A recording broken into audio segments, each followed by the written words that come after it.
Good morning, good afternoon, everyone. Welcome to this webinar on winning customer experience strategies. I'm Karen Van Buren, Chief Marketing Officer at Usablenet, and I will host this webinar with Jonathan Browne from Forrester. For those of you less familiar with Usablenet, we are a global leader in mobile and multi-channel technology.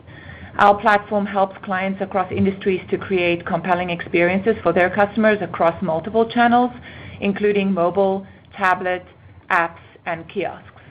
We have around 400 clients that include leading brands in the US such as J.Crew, CVS, and FedEx, and in the UK, Marks & Spencer, John Lewis, and Boots. Today's topic is winning customer experience strategies, and this is a webinar that will be relevant for you whether your focus is in mobile strategy, on in-store or on-property customer experiences, customer loyalty, or any aspect of your company's customer experience. In an age where customers have so much access to technology and information, the overall customer experience can truly become a source of competitive advantage. In today's webinar, we've asked Jonathan Browne, who is the Senior Consultant from Forrester, focusing on the customer experience, to share 4 strategies that can guide your thinking on how to connect your existing plans and tactics around customer engagement into a cohesive success strategy.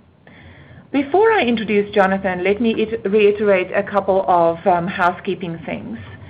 During the presentation, all participants will be in listen-only mode, and should you have a question, and we invite you to submit questions, please use the chat box in the lower left corner of your screen. At the end of the presentation, we will gather all the questions, and I will read them out to Jonathan, and we will attempt to address as many of them as we can and as time allows. You'll also notice on the screen that we have created a hashtag for this webinar. Please feel free to tweet using the hashtag WinningCX. A recording of this webinar will be available afterward, and within a day, everyone who registered will receive an email link containing a link to the replay.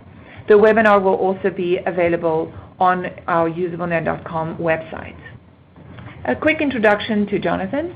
Jonathan is the Senior Consultant serving customer experience professionals at Forrester. He has managed projects with Forrester across multiple industries, including technology, energy, healthcare, and financial services. He works with clients who want to transform their capabilities to manage complex customer experience ecosystems and improve approaches to customer understanding, experience measurement, and design. Jonathan has been a senior analyst in Forrester's research group. He led the research on customer journey mapping, personas, and interactive design agencies. In 2010, he wrote the Forrester Wave assessment of UK interactive agencies' web design capabilities, and earlier this year, he launched Forrester's Customer Experience Index in Europe. We will see a little bit of that today. He also wrote research on best practices of companies creating groundbreaking customer experiences online, including the mobile web and new social computing channels. With that, welcome to you, Jonathan, and please take it away. Thank you very much, Karen, and thank you to Usablenet for giving me the opportunity to speak with everyone here today. As Karen mentioned, I'm going to be sharing 4 strategies for winning in your customer experience. And the reason that this really matters today, well, I think I probably don't need to persuade anybody who dialed in that this matters today, but in case you're explaining to your colleagues why this matters, fundamentally it comes to the fact that we've come into the age of the customer. Now, the age of the customer is a Forrester term for the 20-year business cycle that we find ourselves in today. And during the age of the customer, the most successful enterprises will reinvent themselves to systematically understand and serve increasingly powerful customers. What you're seeing in the timeline here is just a brief history since the industrial age of what we've gone through. But if you can imagine, in each era there was a different source of differentiation for companies. Around 1900, companies like Ford became competitive by mastering mass production. So that was the age of manufacturing. And later, in the 1960s, companies started to really control their supply chains and optimize them for efficiency, companies like Toyota really became differentiated during the age of distribution. And around 1990, we started to get access to online services in the 90s in our own homes, and companies that used that opportunity were companies like Google and Amazon. They were the masters of the age of information. But what's different today is you can no longer differentiate just by a web presence. What will really differentiate a company is a new level of customer obsession. So that's the era we're in today, and this is why it really matters to think about what you can do to have a winning customer experience strategy. And one piece of evidence for this, which has received quite a lot of attention, is during the last 7 years, Forrester has conducted a study that we call the Customer Experience Index in the US, and this year we launched it in Europe. And every year we've published our Customer Experience Index, which shows the companies that are leading in customer experience and the companies that are lagging as they are rated by their own customers. And a third party, a company called Watermark Consulting, actually looked at Forrester's annual study and said, gosh, that's interesting. I wonder how these companies perform in the stock market. So what they've done every year that we've published our Customer Experience Index is they've created a fictional portfolio of the top 10 listed companies in Forrester's Customer Experience Index, and they called that the Customer Experience Leaders. And they compared that against the Standard & Poor's Index, and they also compared it against the bottom 10 listed companies in Forrester's Index, that is to say the Customer Experience Laggards. And every year, the leaders have outperformed the index and, of course, outperformed the laggards. And cumulatively, over between the years 2007 to 2012, that came to a 43% increase in the stock price of the customer experience leaders, compared with negative 34% for the laggards. So really, I hope this is part of the evidence to show you that customer-centricity, delivering the customer experience that your customers expect, is your best advantage for a sustainable competitive advantage in the age of the customer. And if I open up a little bit more detail about the Customer Experience Index, first of all in the United States and then in Europe, I'll share with you some of the leaders, and these may be some companies that you already think of and maybe a few of them that you haven't noticed yet. So in the US index this year, we have so many companies, we've actually divided them into industries, but leading overall in all industries was the Amazon Kindle with a customer experience index of 91. With the maximum you can score in this index is 100, so that truly is an excellent score. Looking at some other industries, the airline industry, which is not always noted for great experience, what we notice here is that 3 airlines topped the index in the airlines. They were Southwest Airlines, Delta, and JetBlue. And we've seen Southwest and JetBlue at the top of the rankings for some time now. They've truly been delivering on customers' expectations. But Delta is one of the companies that saw a dramatic rise. If you look at the image there, you can see the black dot is last year's score. So they've come up from being a barely okay experience to really being in that good range. And we've noticed this for a few companies this year. But one industry that really hasn't improved anything like enough were the TV service providers. And you can see in the US and also in a lot of the European countries that we started to look at this year, that TV providers tend to trail. So you can see Cox Communications, Charter, Comcast, and Time Warner really not achieving very good ratings from their own customers. If I turn my attention to Europe now, first of all, looking at the big picture, one thing we noted is that rather few companies in Europe, actually only 3 companies in the UK, France, and Germany, achieved an excellent rating from their customers. And in fact, 85% were in these three groups: okay, poor, or very poor. To give you a little bit more color, I've selected some examples from the UK. So looking at the UK index, you can see immediately Amazon is at the top with a customer experience index of 81. In fact, all 8 of the leaders, the leading 8 companies in the UK index, were all in the retail sector.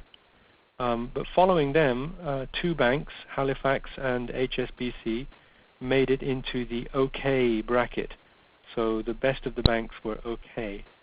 And if we look at the lower end of the customer experience index in the UK, again, you can see mobile telcos like O2 and TV providers such as Sky, all in this OK to poor range, which frankly, in the age of the customer, doesn't cut it. Why is it? Why do we think it is that these companies may not be achieving their customers' expectations?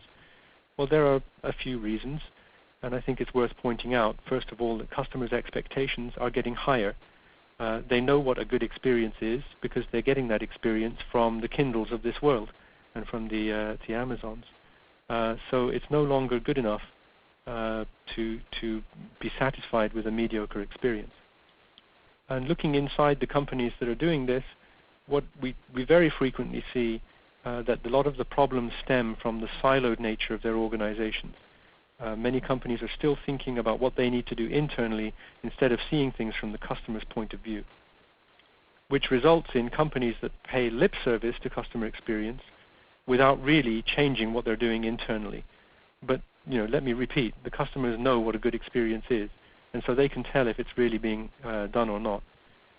And the last area that I really want to highlight, because this is what I'm going to talk about for the rest of my presentation, is that companies have very lofty ambitions. They tell us they want to do great things, but they really are failing to approach customer experience in a disciplined way. They're not applying discipline to this. So we have a mountain to climb. In fact, the mountain I'm showing you here is Everest. We have an Everest to climb because 47% of companies, 47% of customer experience professionals in companies told us that their objective for customer experience was to differentiate their company from leaders in their industry. And 13% went even further than that. They told us their ambition is to differentiate their company from leaders in any industry. But when we asked further questions, what we really saw was that these firms are not doing what it takes. Let me give you a couple of examples. When we asked them, are you measuring customer experience quality? 47% said, no, we're not doing that right now. And when we said, are you training your employees on how to deliver the target customer experience? 79% of companies told us, no, we don't have formal training for our employees in how to deliver customer experience. So this is a condition that simply won't get us to the top of that mountain. This is a situation that we can call low customer experience maturity. And what is customer experience maturity? Forrester defines customer experience maturity as the extent to which an organization routinely performs the practices required to design, implement, and manage customer experience in a disciplined way. So this is about routine, and it's about discipline. And we've looked at the companies like Delta that improved their customer experience, and we've interviewed many of them about how they got on the path to high customer experience maturity. And when we started to do that research, we imagined there would be many paths to high customer experience maturity.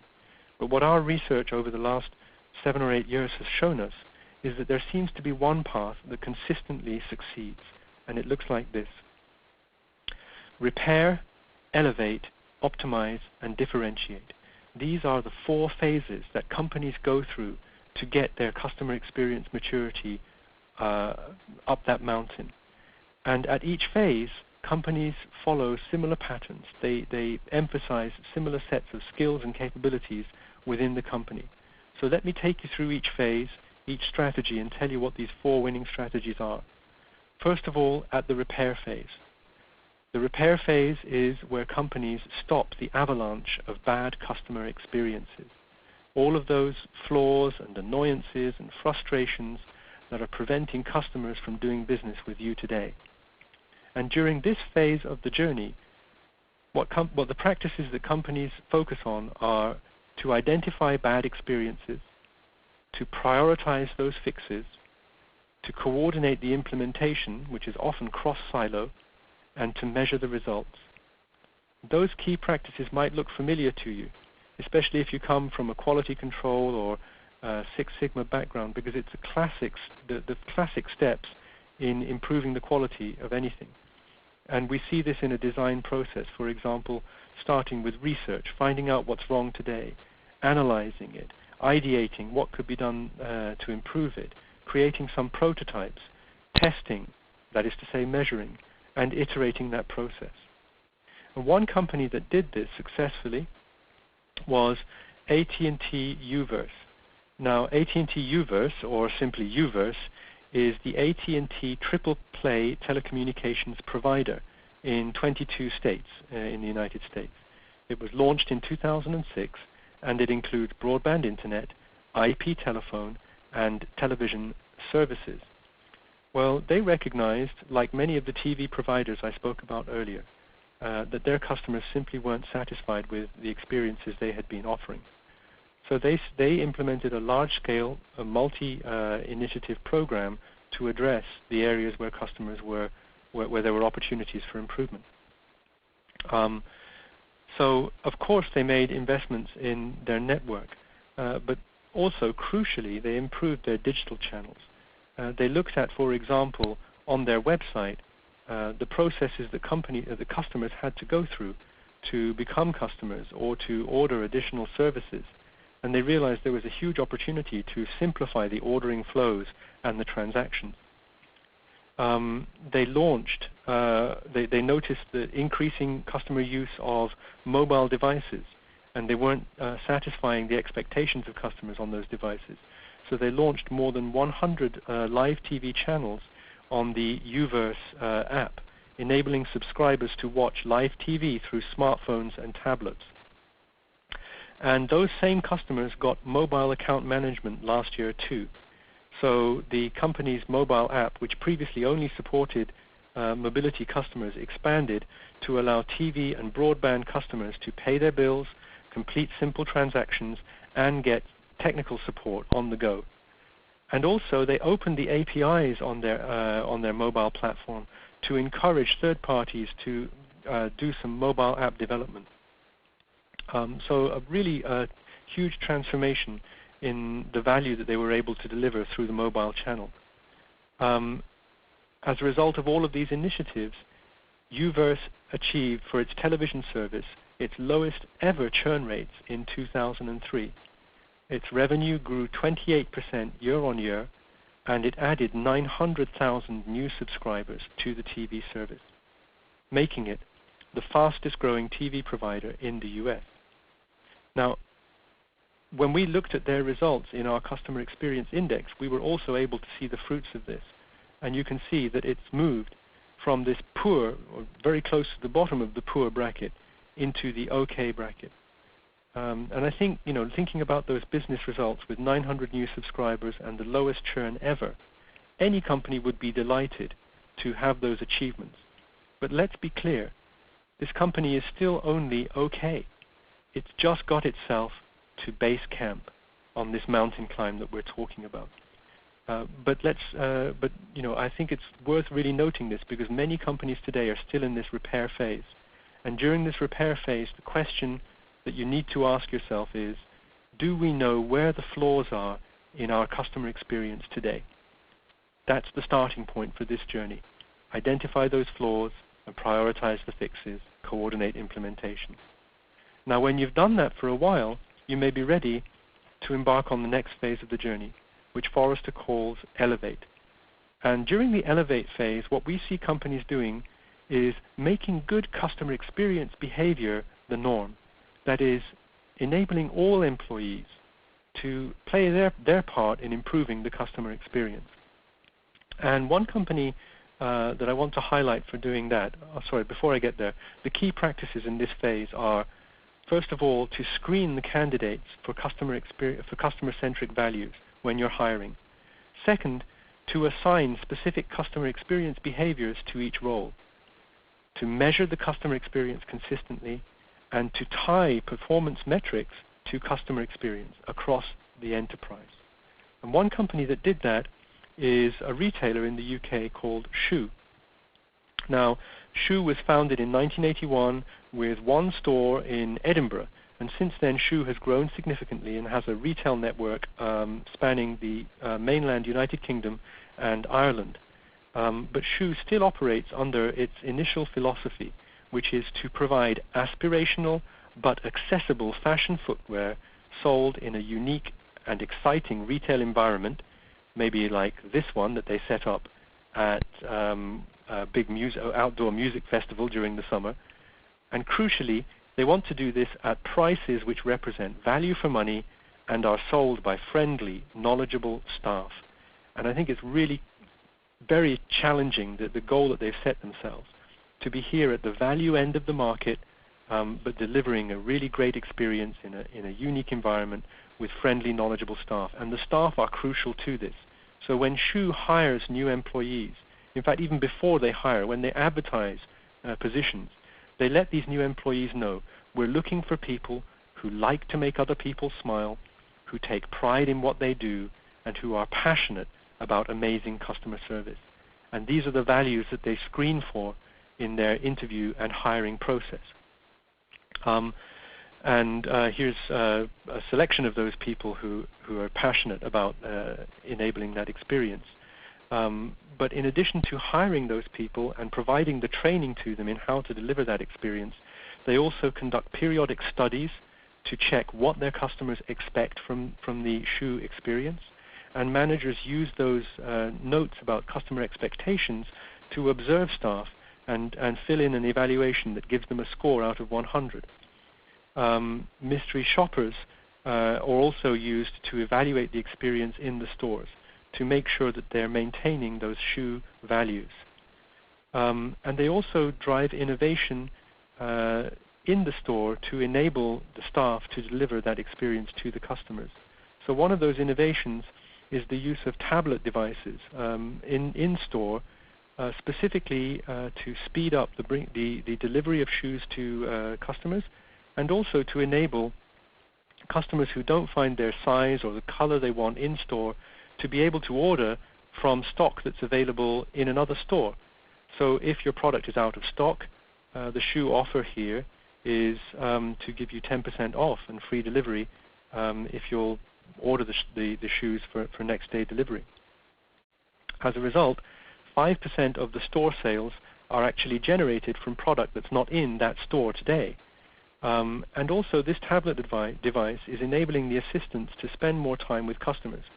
Because if a customer approaches an assistant with a particular shoe and wants to try it or see something similar, the assistant only has to scan that shoe under the tablet device here, and that delivers a signal to the stockroom where the shoe can be immediately picked, placed on a conveyor belt, and delivered to a room behind the store in a process that takes as little as 30 to 45 seconds, really enabling the assistant to spend as much time as possible with the customer, instead of the usual experience that I seem to get in my shoe shop, where the assistant disappears and I'm wondering where the heck they are for 5 to 10 minutes.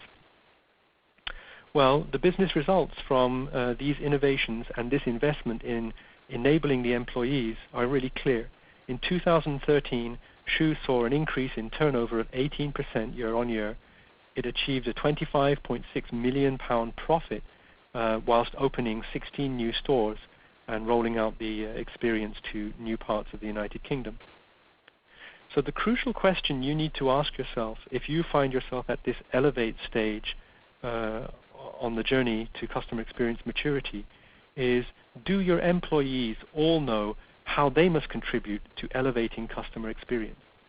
And of course, in the Shoe example I just showed you, we were looking at customer-facing employees, but this applies equally to employees who might not meet the customer, people in marketing, people in IT, people who are working behind the scenes to enable that customer experience. Have you given them clear guidance in their role, what they have to do to enable the company to deliver its target customer experience? So companies that have passed through the elevate stage then move to a stage that Forrester calls optimize. And the key point about the optimize phase is this is where companies start to invest in a more sophisticated customer experience toolkit. The key practices that we see in this phase of the journey are effective human-centered design, that is to say, bringing actual customers into the research, analysis, and testing stages of the design processes. Measured risk-taking, where companies are modeling the relationship between the anticipated customer experience benefits and the financial benefits that they will accrue. And thirdly, agile development processes, to be able to develop in an agile way and adapt according to customer responses as your design unfolds or as customer needs change. So in this elevate phase, it's really important to understand that the experience you're delivering is delivered through a very complex and evolving customer experience ecosystem. When you think about the frontline employees and partner relationships, and also the behind-the-scenes employees, technologies, processes, and policies that create those experiences, the complexity is really overwhelming, and the number of places in which you could invest your money is really infinite, without end. There are so many technologies that support customer experiences. Everything from enterprise marketing technologies, social marketing, customer service applications. So how do you know where you should be putting your money? Well, one thing you should have is you should keep going back to is your voice of customer technology. Having, at this point, we see companies really investing in technologies to capture what customers are saying and correlate that experience with what's going on inside the enterprise, so that they can really identify where there are needs, what part of the ecosystem needs improving to deliver on those customer expectations. So customer value should be one of the inputs in your roadmap and in your plans for the technology investments that you make. One company that took a very innovative approach to its roadmap and to thinking about the future technologies was the packaged holiday company TUI. And they went through an exercise, customer journey mapping exercise, where the question they asked was, what are the emerging technologies that will transform vacation experiences in the next 3 to 5 years? And what you can see on this picture is, first of all, at the top of their map, they had all the phases of the journey that they cared about, from the dream phase, where people are thinking about that summer vacation in 2 or 3 months' time, through to more targeted planning and then actually booking, then the experience at the resort itself, all the way through to after the experience, how those customers go about sharing their experiences with friends and family. And at each one of those phases, they mapped out how emerging technologies, everything from interactive TV to mobile devices, and also some legacy channels like telephone, how they would play a part at each phase in the journey in 3 or 5 years' time. For example, let me show you a little bit more detailed view. On the left of this graphic, you can see the whole map that they created, and it's pretty huge.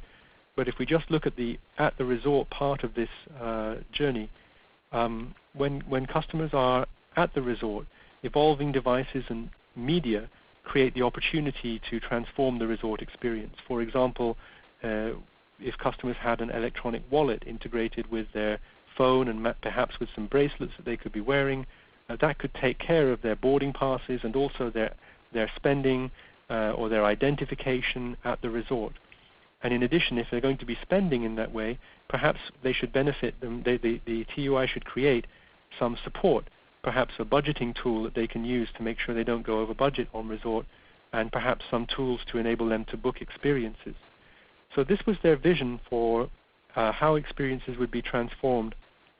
And this fed into a roadmap, a development roadmap, where TUI is now placing its bets in terms of new services it's developing.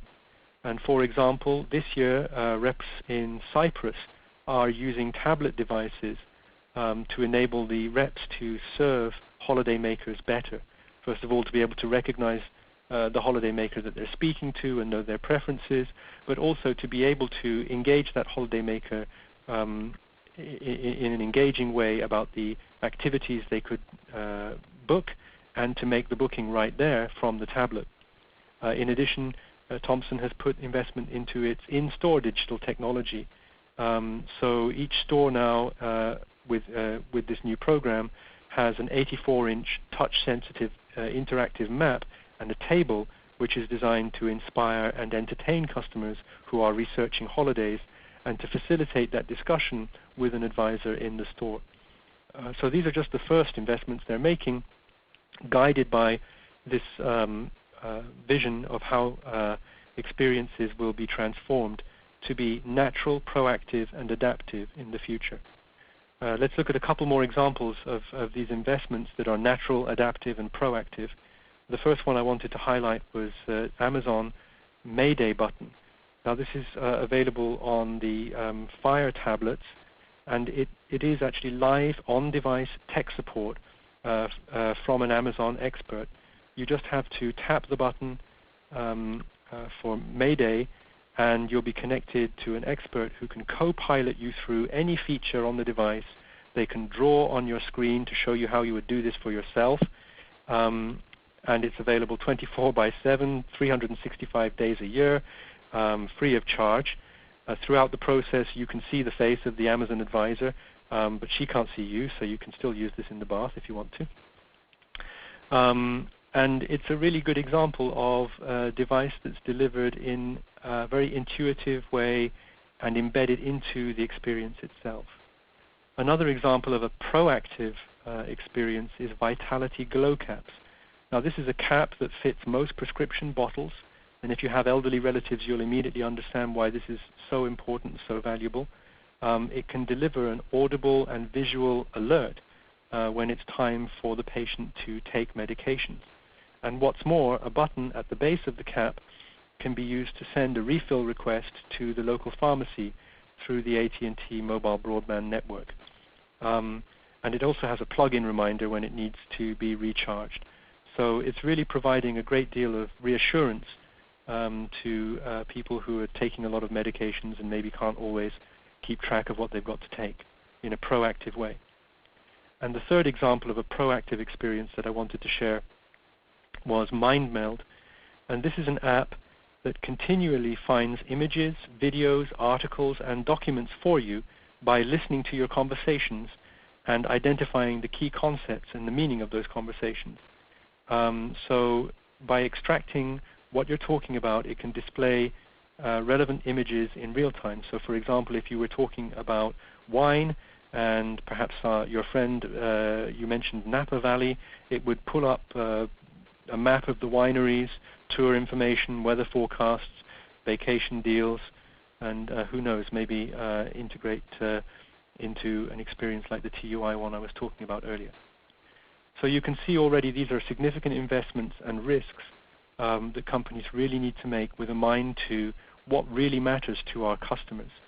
So the key question that you need to ask at this phase in your journey is, are you ready to involve customers in your design processes, to actually listen to the voice of the customer, to bring them into co-creation in an agile way so that you can make sure that your investments hit their targets. So this is the elevate phase. Let's talk about now the top of the mountain, differentiate. And I have to say there are very few companies at this phase. This is the point at which companies do things that are radically different from competitors to catapult them to the top. The key practices for companies at this differentiate phase are to reframe customer problems. That is to say, not just to answer a need that the customer has told you about, but to think about the need that's behind that, the unspoken need, revealing unmet customer needs, and also rethinking the entire customer ecosystem, thinking of new ways, thinking of new partnerships, new approaches to deliver value that your customers hadn't even asked for yet. So here's one example, one of the few examples of a company that's doing that today. And the company I want to highlight is Emirates, which is, of course, an airline, but also a lifestyle brand. And you may be aware that on its new A380 airplanes, Emirates offers to its first-class passengers the opportunity to have a short shower. Now, I don't know about you, but until they announced this, I had no idea it was even possible to install a shower on an airplane. And in truth, Emirates customers didn't actually tell Emirates, we want you to put a shower on the plane. Emirates only got to this idea by engaging customers through ethnography and by doing depth interviews and field studies to understand what the deep emotion was that customers wanted to feel. And time and again, customers told Emirates, a good flight for me is one where I feel refreshed. And it was this word refreshed that kept coming up that gave the Emirates the insight to develop the shower. And also in the first class seat, you can see a vanity mirror so that people who want to adjust their makeup before landing can do that. And your own personal minibar so that you're never in need of refreshment. You always have refreshment to hand. And also at the airports themselves, the lounge experiences have been designed around this refresh and experience idea. So you can get massages. They have in-lounge experiences like wine tastings that truly differentiate the Emirates brand. And so it's no surprise that this is an airline that regularly wins awards and also sees business results. So in the last 2013 to 14 company report, Emirates reported a 13% revenue increase, 13% increase in passengers flown, giving it 26 consecutive years of profitability in an industry where that really is not the norm. So if you are one of the truly great companies that's ready to be at the differentiate phase, what you need to ask yourself is, are you ready to develop the deep insight into your customers' unvoiced needs so that you can answer those needs and deliver that differentiated experience? So let me leave you with just a few recommendations before we go into the Q&A. I want to recommend that you first of all identify which phase of the journey you're in and embed closed-loop processes to improve your experiences, adopt approaches to deeply understand customers' needs. That means qualitative research, ethnography, data analysis. Map your customer experience ecosystem. Understand what the key customer journeys are and what are the touch points that they interact with and the people, the processes, and the technologies that are working behind the scenes to enable those touch points. And finally, effectively employ emerging technologies to elevate your experience for near-term and long-term impact. So thank you very much for listening. I believe we have time for Q&A, and I'll look to Karen for guidance on that. Yes, thank you, Jonathan. We do have a few questions. The first one we want to start off with is around mobility. How does increased customer mobility and access to mobile devices impact how brands should approach the customer experience? I think what we're seeing, and especially in the last 2 or 3 years, is a really strong shift to the need for mobility. The customers today are expecting the information and the services that they need to be available to them in the context where they need them, on the device where they need them. So I think more than ever, your customers are expecting to be able to access the service or the information they want, whether they are at their office, working at a desk, or out and about, in-store, browsing, wherever that's happening. And I think companies really need to seriously think about what are the key services and what is the context in which our customer is using that service in environments that we haven't typically thought of before. And what you'll find is a need to distill down to just the services that customers need when they're mobile, but also think about delivering those in innovative ways to reduce the burden of effort on the customer by using the information that's available in the digital device in the way that we saw with Amazon Mayday, for example, or with MindMeld. Thank you. Next question. Can you offer guidance on how to make the case for more investment in technology to improve the customer experience, although it may not directly drive sales and therefore might not deliver a clear ROI?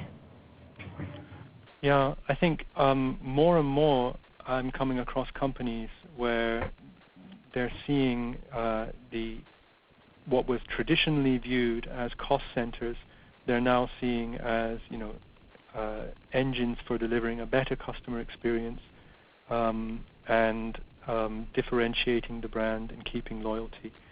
So I think business cases that are built on understanding the value of retaining and growing your customers are the ones that can resonate, even though it might not be directly tied to new sales, for example, or growth in revenue.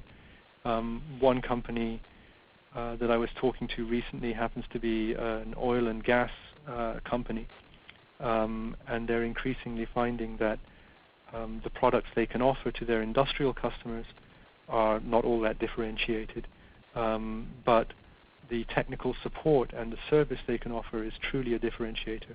And so although in the past tech support was seen as a cost center, now they're finding that they really want their clients to use that as much as possible so that they can really become a part of that customer's process for addressing technical problems, and the deeper they get, the better. So I think companies that can think about technology investment that reduces frustrations, that brings a closer engagement with the customer, and can tie that to, well, how long can we keep this customer? How much can we grow our relationship with the customer? When you can draw a line between the customer experience improvement and then the improvement in loyalty or cross-selling, that's when you can build a powerful business case for investment. I would also say it's essential in your business case to incorporate not just the logical case for investment, so the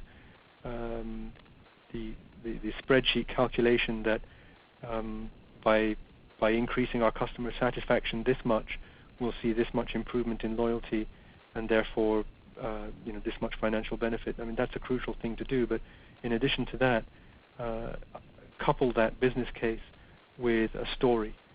Make sure that your executives, when they're seeing the logical case for investing, also see the emotional case. That for you to be a leading brand, you've got to be delivering the experience in innovative and engaging ways. And so if you can show your executives a video of a customer who's trying to achieve a task, and show them the store environment that isn't that exciting today, you may get that emotional engagement with the decision makers as well as the logical business case. Next question: How do you recommend to best prioritize emerging technologies when the future for something like smartwatches, Google Glass, or anything else coming on the market is very unclear?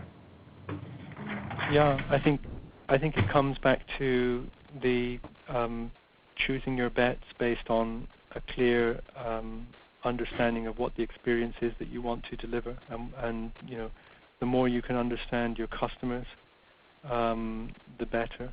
Bring your customers into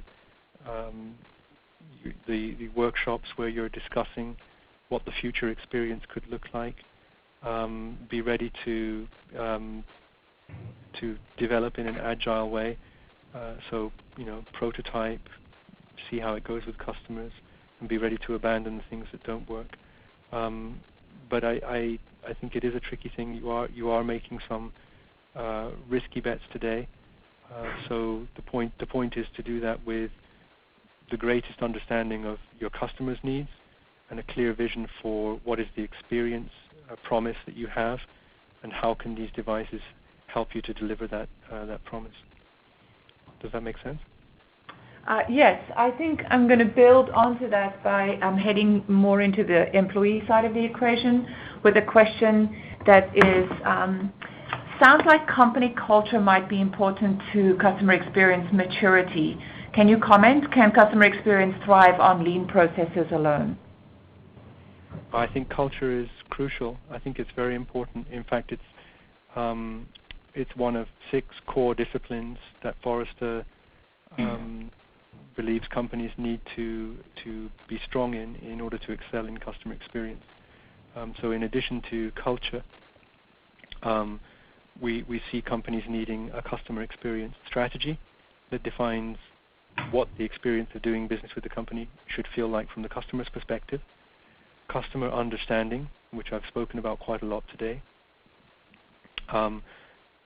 Design, crucially, companies that are strong in design, you're seeing a lot of success stories on the basis of design. Measurement, of course, you need to have customer experience measurement so that you can track what's working and what's not working and adjust accordingly. Governance, so that everyone knows their responsibilities and their accountabilities in the company, and of course culture. And out of those 6, I would say culture is the slowest one to change. There are a few companies, Zappos, maybe Shoe in the UK, that have started out with a customer experience culture, and those companies are at an advantage. But the companies that weren't necessarily founded with an ethos of delivering great customer experience really need to focus on how do they instill that, how do they explain to employees throughout the organization the importance of customer experience, and also how their role influences the customer experience the company delivers. So yes, I think. Sorry, I forgot the second part. Is lean enough? I think lean is not enough, and I think lean. My understanding of lean, at least, is that it's enabled companies to achieve efficiencies in their process, and it's enabled companies to optimize processes, often within a division or within a part of the business, but while losing the bigger picture of what's the impact on our customers.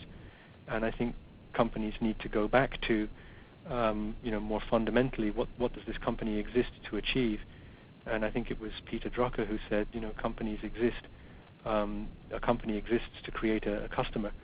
So, it's all very well optimizing your process to be as efficient as possible within your part of the business, but if that's not enabling your company to create and keep and grow your customers, then that's not good enough. So I think people who've done a lot of lean, who are trained in those methodologies, they're very capable people, and it's really a good idea to engage them in the process of redesigning processes around the customer.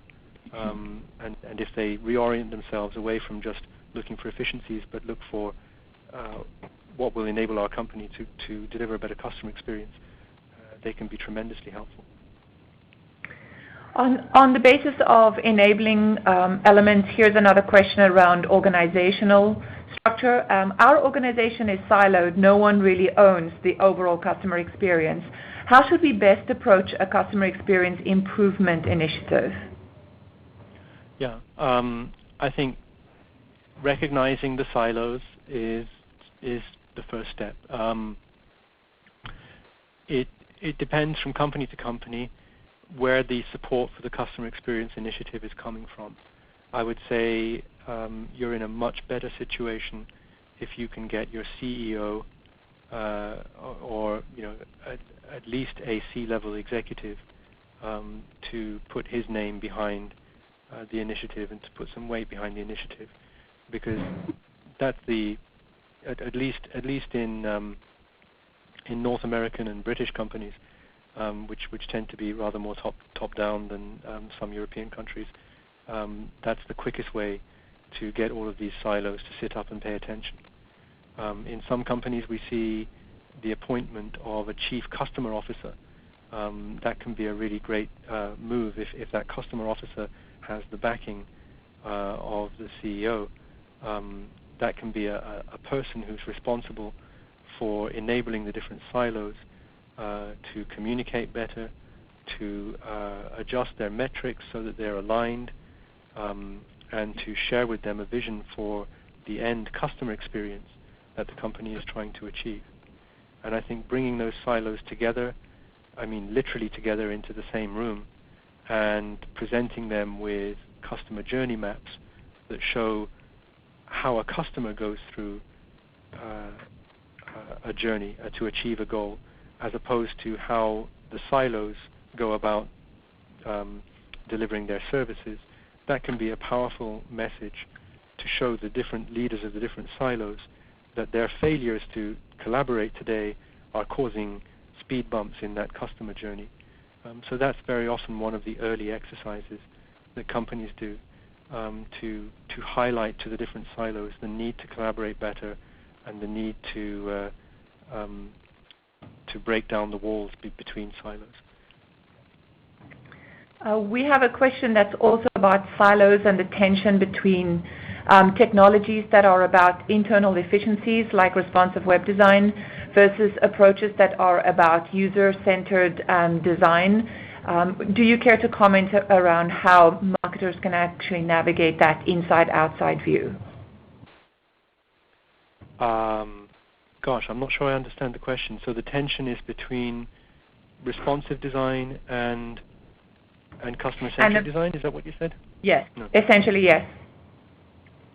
Oh my goodness. I think all design has to be customer-centric, has to take the customer into account. I'm not sure that there needs to be. I'm not sure that they're incompatible. Responsive design and customer-centricity, but I think I've seen some companies make assumptions about responsive design that simply implementing, simply doing a responsive site will be a panacea to the issue of how we deliver all of our services across multiple devices in multiple ways. And I think that's a mistake, because going back to what I said earlier about customers expecting services to be delivered in the context of what they're doing, merely creating a responsive design doesn't actually prioritize the services and the information that I might need when I'm stuck up a mountain with my mobile phone, as compared to when I'm using a tablet while sitting on the couch at home in front of my TV. And so I think understanding the context in which customers are using your device should be a crucial input into your design, and maybe responsive doesn't go far enough. But I'm not sure if that answers the question. I'm sorry if it doesn't. I think that actually gets right at the heart of it. Here's our last question for the day. How important are customer personas in the customer understanding phase? I've seen these waste time for digital e-commerce when customers generally need great, simple, efficient UX. A point of view about the value of customer personas. Okay. Yeah. I think personas are incredibly helpful. I think personas enable teams with disparate levels of knowledge to really collaborate and really align on